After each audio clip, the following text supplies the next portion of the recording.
Welcome to the Honest Business Podcast. This is the show for ambitious, value-driven business owners who are actively building a business that works for them.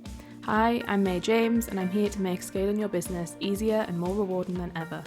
Each week, we will dive into simple, sustainable strategy and pragmatic leadership discussion to support you as you take imperfect action on your entrepreneurial journey. If you want to stay ahead, exceed your growth goals, and have a purposeful, thriving business, then keep on listening. Hello and welcome back to the Honest Business Podcast. Thank you for joining me today. Good episode today. We're going to talk about secret menu services.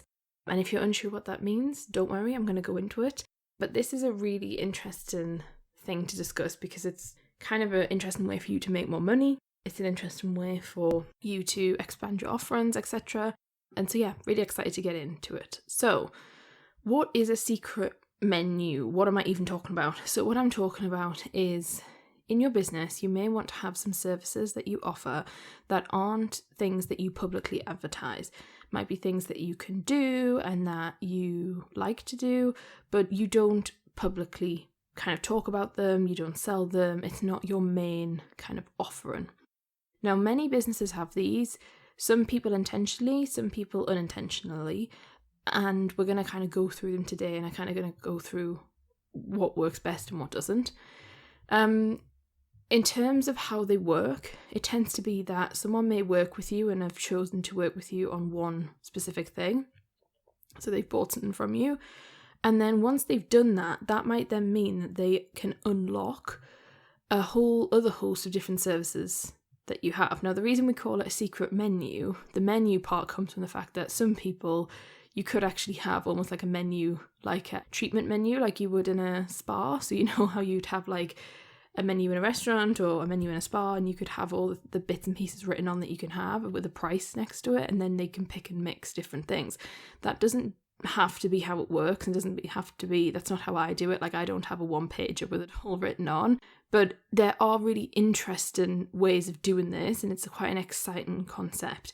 So what happens, like when then you offer something to someone and someone might say, yeah, please, that would be amazing. Then you can tend to expand the amount that the customer is spending with you. So one of the reasons I love secret menu offerings is because it's a great way for people to increase their average customer spend without having to go and do loads of crazy like retargeting campaigns or marketing stuff. Like, it can be very simple and it's very easy to execute, it's very easy to deliver, etc., etc. So I really like it and I think it's great. It's also cool because it just allows your customers to be served more deeply, and many people in the work they do find that they do the main thing that they've bought, but you might have certain people from certain industries needing more from you or wanting some different things, and that's where this kind of really comes into its own and kind of when it goes well. So I'm just going to talk through like when it kind of works best. So some of the cool things I can talk to you about today are if you're a designer, if you're a brand designer, graphic designer, whatever you want to kind of call yourself, that is a great option. You might have a branding package that might have, you know, a whole set of things like strategy, and then you might have some execution in there, and you might have logo in there, and you might have various bits and pieces. But then behind the scenes, there might be a whole secret menu of other options that they could have. So once they've had that, it might be that they want business cards done and collateral done and packaging done, or they may want a website, or they may want to do this, that, and the other. But it might not be that you advertise that you're a website agency, because you might be like, no, I'm not advertising web design, but you might only advertise strategy. But it's exciting that your client, when they've had this amazing experience with you, in their head, they know that they need a website. So at some point they're like, yeah, need a website. And they're probably going to ask you, do you have anyone you recommend for a website? Now, you can have this joy where you can say, well, actually, we do a website if you want a website. It's just we don't really advertise that. And then you can go into that and sell them that. And that's really exciting because from a customer perspective, it's great. They love that. And from your perspective, it's good because you're obviously having the income. And that's just a really simple example, but it's a really, effective one. And it's one that people are using all around the world all the time. In terms of why I think you should have one. I think you should have one because it's just a no-brainer. There's going to be things that don't fit inside your main offers that you want to provide that don't make sense to have them like shoehorned into places. And I see this all the time where people chuck stuff into their main offers that actually would be much better if they pulled it out. That's really important. Like, it's really important for you to be objective with what needs to be in there and what doesn't, and what's going to benefit someone more by them taking on the journey of that thing themselves in their own space and time. And that for me is like a big thing for you to think about. So it might be that you can think about what is the next steps people go on in their journey. That's a great way of doing it. So it might be like, okay, you help them with steps 1 to 5 in your main offer, but then when they get to 6, 7 and 8, there's different things that come up, and then that's where you're like, oh yeah, that's what you need. And it might be that you help them with implementation, and so that might be the secret bit. It might be the implementation piece. It might be that they need help with the mindset piece. There might be this mindset block that you have then an offer in the business that you could give them that really helps, but not everybody needs that potentially. This is the kind of thing where it's really key that you think about your whole customer journey and all of the bits that you're not providing things for. One thing I want to make clear about this is that this is not the same necessarily as like add-ons. So this isn't the same as like an order bump or, you know, an add-on product. It can be, but I don't want you to get in the trap of thinking it is. So this isn't the case where if you're like, got someone on a sales call, gonna do, let's just go back to brand, like they're branding, and then you're just gonna jump in at the end and be like, do you want to have your website as well? That's not what this is. We're talking about secret menu services, which are things that are behind the curtain, behind the scenes of the business. Maybe it's that they have to be a client with you, or they have to go through X package in order to even access the opportunity to purchase this. And I think this is really important that you have that distinction, because sometimes people get it a bit wrong and it gets a bit confusing for the customer. So the whole point of having secret menu services is that it keeps it really simple for the clients. Because what we want to do is that initial purchase with you, we want to get it so that people are really clear and understand the decision they're trying to make with themselves. So like really getting themselves to be clear and understand, okay, yeah, this is their offer, it's one offer, it's this thing, it's this price, we do this, get in, right, want to do it. Then once they're in there, and once they've been in there and they've experienced you, then it's just such a great opportunity for you, if you wish to bring out any services that you think would be great for them. I hope that makes sense. I think it should do, and I think it might be getting your mind thinking about, oh, maybe I've got a collection of behind the scenes stuff at the minute, but maybe there's other ones that you want to bring out, or maybe there's things that you can see that you're missing with that, or different ways of doing it. I'm now going to talk through what some of my items that I have in my service menu, which is kind of exciting because not many people know what these are, but hey ho, we're going to go into some. So these were just some that I listed off the top of my head that I have in the business and that have worked really well and that I really enjoy doing. And as I've mentioned, I don't do these often. It's not something that I have. Like, these for me are just, they're in my back pocket. They're there for when I need them. They're there if a client's struggling with something and I know I can help them. When it's stuff that they need that's outside of my expertise and things that I want to offer, I have different people I'll refer people to, you know, for things that they need, who can do a much better job than me. But these are some examples in case this is interesting. So one of the things I do is done for you grant and bid writing. So if people are going for funding, it typically is non-equity funding. So if people are going for like a grant, or they're, you know, looking for some money from somewhere to raise it for the business, I write applications, and it can be that I create plans for how they're going to do that. And then I actually physically go and write it. And we do collaborative approach. Some people want the whole thing just done. And I've done that for a number of clients, and I quite enjoy it. I'd never want to do it all the time. I'd never want to do it like constantly. Hence why I'm saying this is secret menu, because like I'd never advertise that really. I don't think. I mean, never say never. But that's just like something I do and I really quite like. The other thing that I do is done for you training So we can do like international training if we need to. So like I will travel to train teams if I want to, and if the client wants me to, and create training programs. So if I'm supporting someone in a business who has a team, typically they're going to have a team of around like 8 people plus up to 30, 40, 50 people, and maybe they need something specific developing, then I can help support them do that, make it, plan it, create it, and go and then deliver it. And if that's that they're somewhere else in the world, then we can do that.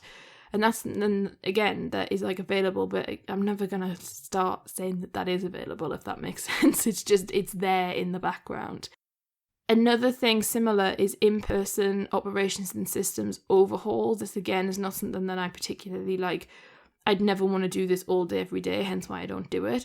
But if I'm working with someone and I can see that the capacity in which we're working in is going to limit what I actually need them to do, then I can propose and say, hey, this is the outcome we're going to get from where we're at right now.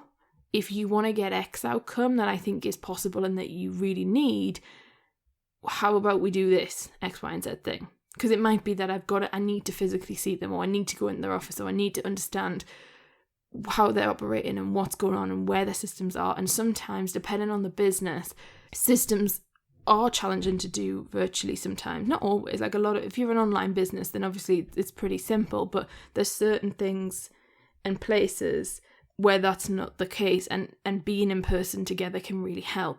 So that's something that I offer. The other thing is long-term accountability. So we have a check-in program. Now, this is something that is only available to long-term clients who've been one-to-one clients who then transitioning. So what happens is, oh no, it's not anymore. I'm talking absolute rubbish. It used to be. We now actually offer it to CEO Strategy Day clients. Yes, sorry. I'm just thinking, I was just talking rubbish there. Yeah. No, so we have a long-term accountability thing, which is like a 12-month program where people can come and check in with me once a month, and that's all they get. So they get like 1 call a month with me, one-to-one. They don't get any follow-up. They don't get any like support outside of that. But for some people, that's what they need and that's what they want, and that works really well for them. And so when that is the case, they opt for that, and I really enjoy that because it's lovely, because it's really helpful for them, and they, we really go deep in that hour session. They get all the bits they need to go through all the problems, go through the things, get the strategy, they go and execute, we see them again, and that is a 12-month container, and that is something that again is only open to people who opt into that. Then, what else do we offer? Recession planning. This is something, well, we don't call it recession planning, I call it like emergency situational planning, which is basically where I can help businesses and organizations to plan what they're going to do when X, Y, and Z thing happens. This is like so useful and really helpful. And one of the situations you obviously plan for is an economic downturn, but it can be other things. So you plan for many other different things depending on the industry and the niche. If you're in farming, then you're going to be planning for various different, like foot and mouth, for example, or, outbreaks and disease and stuff. But it depends on the business. But that is something I really enjoy doing because I know how useful it is when things go wrong. The thing is, inevitably in business, things do go wrong. So having plans in place and doing sort of crisis planning is so important. Nobody wants to invest in it. Nobody's that excited by it, but it really helps when stuff does, happen. And it's one thing that I have been thinking recently. I'm currently recording this in June, to potentially bring out as a standalone thing, which we've never ever done before, but I see the kind of need for that. And it used to be that I'd only do it with people who were working with me anyway and who wanted to kind of add that in their package as something additionally. But I'm potentially open to changing that up and kind of and diving into what that could look like as a standalone offer, because I know so many people need it. The other thing that I offer, which we don't actually currently deliver at the minute, but it's been in my secret menu before, and it can be this is very limited. It depends on the person, but I do have Voxer only coaching. So some people, if they want to continue our work together, but they just need Voxer, they can pay for that as a standalone monthly service. At the moment, I don't have anybody on that, and it's not something it doesn't tend to be my first like port of call, to be honest with you, because I don't hugely believe in the benefits massively. Like, it's all very subjective, right? Like, it all depends on the individual person. There's sometimes business types where it does work because of certain like fast-paced nature of something, or like it just makes sense for them to, if a business just wants, like, it might just be that a director of a business wants somebody who they know they can pay a monthly fee to, that I'm there for, on tap once a day if something happens. And so it's like a security blanket, and it's something, if they need me, I'm there, then they can opt into that. But again, that can only come if they, they've worked with me previous, because I don't think I'd ever do Voxer Only coaching. I mean, I never say never, but in terms of just random people, because I find it's just too disjointed. So it has to be someone I've kind of formed a relationship with, understand their business, and it's more of an ongoing after our initial period of working together. So you can see from my options, they're very much, for me, it's like done for you stuff, and it's also about like done for you strategy stuff, essentially, is what it is. I think one of the important things to note here is, if you're wondering, like, when do you bring these out? And for me, that's very person to person, client to client dependent, and it just depends where they're at in their business and when it comes up. So for me, we don't have like an internal process where I'm like, okay, at this point they get offered this thing, and at that point they get offered that thing. That's not how it works. For me, it only happens where I'm just like, if it comes up in conversation, if it's in part of our work together, something in my head triggers something and thinks, they need this, then I will just straight out the gate say to them, hey, I think we need to do this, and kind of have that conversation. I'm very open and honest in my work anyway, so there's no kind of, it's not weird, it's just like, we just say what they need. All of my secret menu options are very much quite solution driven anyway, in the sense of like, they're going for bid and grant, right? A bid or a grant, I really can't speak. And, it might be that they don't have time to do it. And so they're like, oh, who we're going to get to do it? And I can be like, I do it if you want me to. And they're like, oh, amazing, thanks, yeah, great. Where's the thing? Here's the money, great. That's the kind of, it's very fast paced, and it can be very quick. So you need to decide on that for yourself. And I would encourage you to decide on like an internal policy almost, of like, what's the vibe with it? Is it that everyone gets offered stuff? Is it some people get offered it? That kind of thing. For the ongoing accountability 12-month package that I mentioned earlier, that our policy with that is that I do offer that to pretty much everyone who does a CEO strategy day, providing I think that there's room and scope for us to continue working together, and for me to be able to continue to give value, and for it to make sense. If that should be the case, then I will always say to them that that's an option. And it's also an option that is kept open, so they don't have to opt in like straight away. It might be that they come 3 months later and say, I've gone and implemented all the stuff that we did together, now want to kind of continue this momentum, can I then opt in? And at that point I say yes or no, depending on the availability we have. This is another thing to mention, all of this relies on having availability. So for me, I don't plan my business with being dependent on these things. This is all just additional income that's great, nice to have, kind of excitingness that we can add in should my calendar allow to, and should my energy, and should I want to do it. So it's all very kind of person to person dependent. The thing that's really important to note here is that that's just how I set mine up, but it doesn't have to be how you set yours up. And there is an option for you to structure your whole business model and your whole product suite and funnel essentially backwards, and have it where you only have one front-facing offer. And there's many people in the online space especially who do this. You might just have, like one clear offer that's maybe like high ticket, I don't know, maybe it's 5,000 or 3,000, and then, or even it can be low ticket, but I think it works really well if you do a high ticket, and then like a mid-high ticket, like a 5,000 or a low high ticket. And then you might sell something off the back of it. So it's like one front-facing offer, and then through that they then get options to different things. So it might be like they do a £5,000 program, then they go through and it's like, okay, well, you can do the £5,000 additional for additional support if you want that. It might be that you have then a 12 grand mastermind that is on there, or a 20 grand mastermind that they can opt into. Then there's this other thing, and then there's this other thing, and there's kind of so many different options for you to kind of explore with this, and you can do it so that just create your whole product suite, but then chunk out and decide actually what makes the most sense. The best thing I can say at this is always think about your customer and their journey and where they're at in their journey with you. I think that's really important.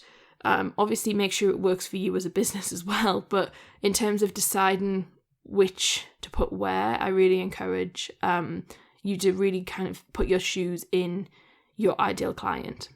Put yourself in the shoes of your ideal client. So I just want to reel off some secret menu item ideas for you in case you're like, I don't know what this could be. And if you're stuck and you don't know, feel free to message me on Instagram, and I can come up, I'm more than happy to try and think of something for you, because I've seen some really creative and cool things. So some secret menu ideas might be implementation. So it just might be that you are prepared to do the stuff that you're doing with them. So it might be like, one of your recommendations is to use Dubsado for their onboarding and for clients and for internal system. And so you can turn around and say, oh, either you do it or you have someone on your team who does it. So you can be like, oh, well, we can offer that. That's a great one. It can be things that are really cheap and inexpensive. So it can be things that are like $7, £27, $50, like whatever you want it to be. And it's like a PDF or a mini course or this or that.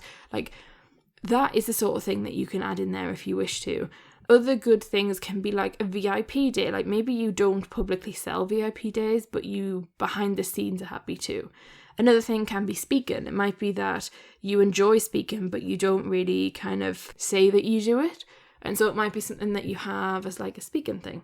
A lot of this stuff, your secret menu will build out the more you're in business, and the more that you get a gauge on like what you enjoy doing and what makes the most sense to you and what lights you up. Because I think with secret menu stuff, it should make you really happy. You shouldn't have anything on your secret menu stuff that like makes you think, oh God, I've got to do this, I don't want to do it, or I don't really love doing it. Like, I think, for me anyway, I think secret menu stuff should be exciting, it should be fun, it should be like, woo, I want to do this, it's nice. And so I'd really suggest that you opt for that mindset with it, rather than looking for like, how can I make X amount of money, or how can I create this thing? Because the reality of it is you shouldn't be basing your whole business model on the items in here, in my opinion. Major don'ts with this. I'm going to go through some things to watch out for, some things not to do, because this can go wrong. So the first thing you need to think about is the whole point of it is you're not really marketing it. You can, but like the whole point of us saying it's a secret thing is that it's not. So you don't need to go and like, transform your market, and you don't need to create all these things and then add them in, and you don't need to like, the marketing, the whole point of a secret menu is so your marketing's really simple, and so the marketing's really clear, and that you've got one message that you're driving people to one offer essentially, or maybe you've got 3 offers, but the whole point is that it's like very clear. So don't overcomplicate that bit. Then, the one thing you really can't do is don't give them the service and then ask them to buy it. What I mean by that is, don't deliver it as like an over-delivery thing. Like, don't just be like, oh, right, this person needs like Airtable setting up. So then you just go in and do it for them, but they haven't paid for it. And then you're like, oh, actually, this wasn't part of your thing, but I do offer it as a service and I've done it for you. Like, that's a no-go. Do not do that. You can't do that. You've got to ask people if they want what you have to offer. The other thing you can't really do is do it for like, I wouldn't suggest doing something for like free and then being like, oh, actually we did that for a one-off for you, but if you want to continue with that, then you need to start paying X amount. Like, that to me just doesn't work. I'd rather just sell it from the off, sell the sale, keep it really simple. Oh, this is a random do in there. I thought these were all don'ts, but there's one do. Do create what your clients need and want. This is really important. I think with secret menu stuff, most of mine have come through what people want. I did any of them? Oh, the emergency plan and stuff came from me putting that in, but pretty much all the others came from people asking or people needing it, and me having conversations with people where they're like, oh, I need X thing, and seeing that gap. And there are a couple of secret menu options in here that I haven't discussed with you that we are bringing out in a few months/years, depending on timelines, for people, because again, it's listening to what they need and what they're kind of seeking and what can help them implement and get results faster. So please definitely listen to your clients. And if you're starting your business, I wouldn't say you need to do this. This to me is an advanced thing. It's an advanced thing for you to build out. It's an advanced thing for you to fully get working well, because you need to do it well. Like, this is not just a let's make a bit of money and be shit at it. You've got to be very good. It's got to be the same quality as all your other work, if not better. And it's got to be really great. And I really encourage you to kind of take that attitude with it and really commit to doing this if you're going to do it. This is one of the biggest don'ts I can possibly tell you, and it's don't underprice these services. This is so, so important. This whole exercise is all about you helping your clients. But you've also got to remember that this is not what you're going to be doing every day, 9 to 5. So you have to price these well. As in, either price them at market value or price them higher. Because what you have to understand is this is inconvenient for you. You might love doing them, but it's inconvenient because you're, going out of your normal day-to-day operations to do this. So it needs to be priced really well. Do not do it as like, oh, we're just going to give it an offer. And this is why I'm saying it's not an upsell. It's not the same as an upsell. An upsell, you might potentially discount something. I don't say you have to, but you might. This is a secret menu item. You do not discount it. You need to have it at a really clear rate and be open and honest with your fees. You have to be very clear on how much stuff costs. If someone's already a client, you don't need to beat around the bush. You just need to tell them things and be really clear on your pricing. So that's really important, in my opinion, to price it right, because I see it where people underprice and discount and undercharge, and I just think that just makes no sense in my opinion. I'm like, why? It's just silly. Following on from that, I would say please don't rely on the income/sale from secret menu stuff. If you're going to build it out as like a funnel that I mentioned before, then yes, obviously you can do. So if you're going to use the whole thing of build your product suite, then decide what's a secret menu item, use one offer and then build your funnel around that, then yes, fine.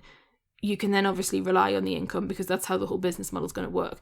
If you're going down the route that most people will do, that I was talking about today, where you've just got services that are available that people can opt into that they might want at some point, and maybe you sell one of them a year or one of them every 2 years, you can't rely on that income. So don't put that. I wouldn't really, to be honest, I don't even put it in our financial predictions or sales because I can't. I can't know when someone's going to need a grant writing, or I can't know when someone's gonna decide that it's time to that they need a whole training program and I'm gonna charge them 30 grand for it and I've got to go halfway across the world. I don't know when that's gonna happen because it's not my main business. So I don't put that into any kind of financial costings and things. Obviously the things like the long-term accountability program that we have, that you could potentially put in if you want, especially if you've got data around what percentage of people that you offer it to and how many people opt in and things like that. But again, I don't. All I do put it in is once I know I've obviously signed a contract and it's 12 months, then obviously that income there is then somewhat guaranteed. And so I will include that into obviously financial forecasting because it's contract signed money. But in terms of us just plain-sightedly planning income and stuff like that, I tend not to put secret menu stuff in because it's kind of almost it's just we'll see what happens. Now, that's not normally my approach to business. That's why I'm making this episode, because I think it's very helpful to hear the kind of clear differences in what I'm talking about. But yeah, don't rely on it's like me relying on someone needing a training program, but I only offer it to people who are my clients. Well, how are you going to know that? You just aren't. It's that kind of thing. The final thing that I want to touch on with what not to do, and this is really big, really, really big, is that don't let it veer you off track. This whole episode could have in 30 minutes completely veered you off track with your whole strategy. Don't let it do that. This episode is made, and the reason I'm recording this episode is for people to refer back to. It's for me to be able to say to people, go and listen to episode X on secret menu items, because maybe they're developing their own, or because maybe they're contemplating it. This isn't a case of like you just scrolling for a podcast today and thinking, I'm just going to listen to the podcast, and then now you're thinking, oh my goodness, my whole business needs turned upside down. That's not what this episode is for. So please do not let this veer you off track. Don't let secret menus veer you off track, because you have to remember that the whole reason they're secret menus is because that thing you do is not your main thing. So you have to be really strong with your boundaries, and you have to be clear on your capacity. So being really strong with your boundaries is with yourself and with clients. So you have to be really strong with yourself of like, what have you actually, like what's available here? What time have you got to play with? What energy is available? What have I got that I want to do before you offer it to them? And then you've also got to be really clear with them from a boundary perspective of saying like, hey, this is what you're paying for. This is what's not included. Because if you're going to start doing implementation, that can get way out of hand really quickly. So if it's that you're going to offer them 5 hours of implementation, you make it very clear that it's 5 hours. It's not 10, it's not 7.5, it's 5. If they want to have another 5, then it's going to be X amount of money after that.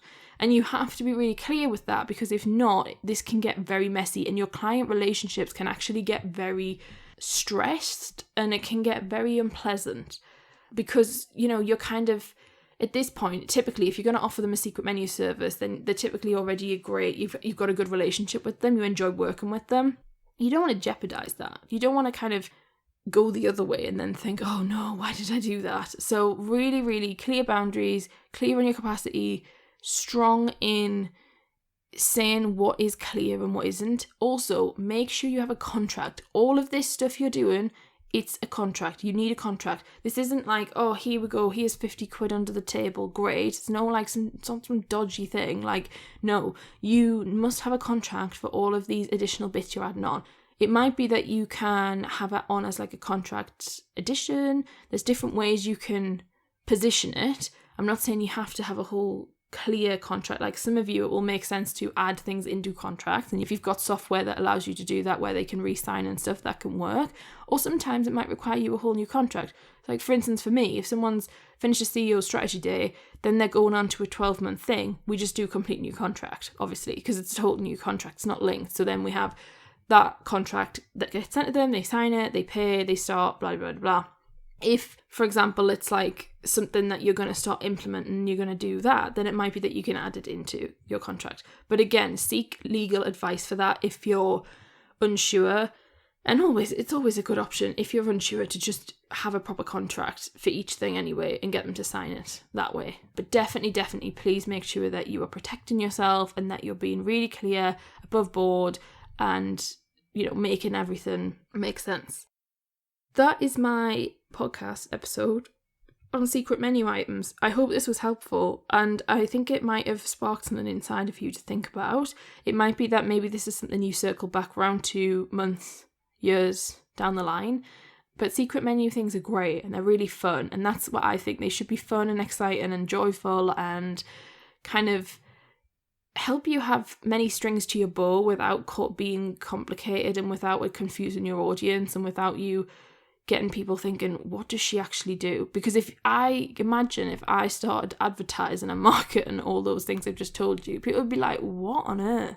Like, yes, they're linked, but it get very confusing in addition to the other things I already sell. So really, really encourage you to kind of process this episode, see what your takeaways are, come up with maybe 1 or 2 action points, even audit what you've already got, maybe work out what you're going to get rid of. There might be something in there that you're like, actually, I do this, but I don't even like doing it, so you're going to get rid of it. That's also a great action step from this podcast. I will see you next week for another jam-packed episode. Take care, and I'll speak to you soon. Bye! Thanks for listening to the Honest Business Podcast. If you enjoyed today's episode, make sure that you are subscribed, and if you'd like to support the podcast, please share it with others and leave a rating and review. To catch up with all the latest from me, you can follow me on Instagram @may.james_, where I share the raw, uncut, behind the scenes reality of what running multiple businesses every day truly looks like. As always, links and any resources that were mentioned in the episode will be in the show notes below. That's all for this episode, and I look forward to seeing you next time.